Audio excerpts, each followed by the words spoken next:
नमस्कार शिक्षार्थियों, मैं विद्युत कुमार एक बार फिर से आप सभी को का जो है अपने YouTube चैनल में स्वागत करता हूं। आज फिर से एक बार 10वीं कक्षा का गणित का एक्सरसाइज 1.3 का सवाल सॉल्व करने जा रहा हूं। तो चलिए देखते हैं सवाल क्या है। तो चलिए क्वेश्चन है कि दर्शाएं कि 5-√3 एक अपरिमेय संख्या है। तो सबसे पहले इसमें क्या करते हैं कि इसको एक परिमेय मान लेते हैं कि माना कि 5-√3 एक परिमेय संख्या है। इसलिए जब ये परिमेय है तो हम लिख सकते हैं 5-√3 बराबर P/Q, क्योंकि हम परिमेय संख्या को P/Q के रूप में लिख सकते हैं, जहाँ P और Q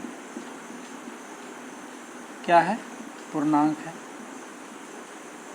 ठीक, तो अब थोड़ा सा इसको जो है हम इसको इस तरह लिख सकते हैं 5-P/Q और बराबर √3। ये -√3 को उस पार लेंगे प्लस हो गया, और P/Q प्लस से इस पार लाएँ तो माइनस हो गया। तो इस प्रकार यह प्राप्त हुआ। तो यहाँ हम लिखेंगे चूँकि 5P तथा Q पूर्णांक है और पूर्णांकों का जोड़ घटाव और इस रूप में जो लिखते हैं वो एक परिमेय संख्या होता है। हाँ, पूर्णांक है, इसलिए 5-P/Q भी एक परिमेय संख्या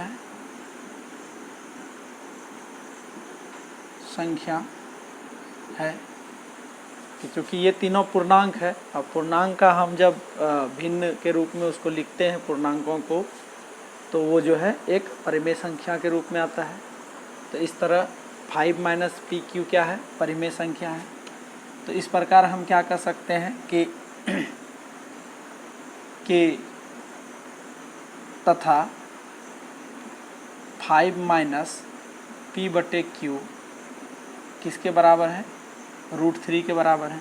यानी ये √3 भी क्या हो जाएगा, परिमेय संख्या हो जाएगा। जब ये परिमेय है और ये इसके बराबर है तो ये भी परिमेय हो जाएगा। परंतु हम जानते हैं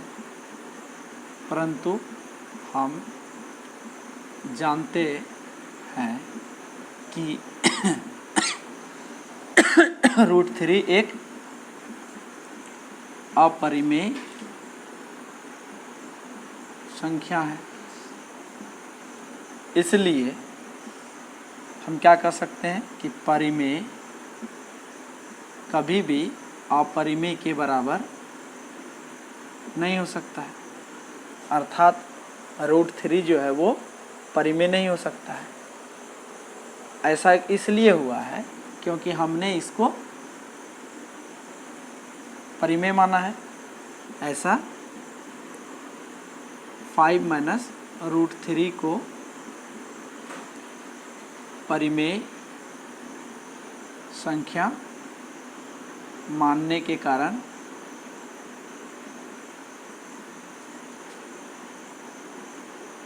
हुआ है। अर्थात 5-√3 परिमेय संख्या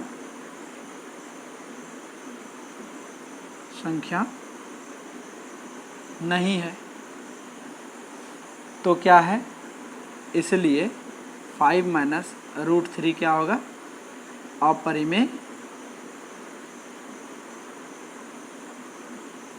संख्या है। यही हमें प्रूव करना था। इस तरह से ये सवाल जो है प्रूव्ड हो चुका है। तो मैं आशा करता हूँ कि आप इसे समझ गए होंगे और ये आपके एग्ज़ाम के दृष्टिकोण से काफ़ी महत्वपूर्ण है। तो चलिए मिलते हैं अगले वीडियो में एक नए क्वेश्चन के साथ। धन्यवाद।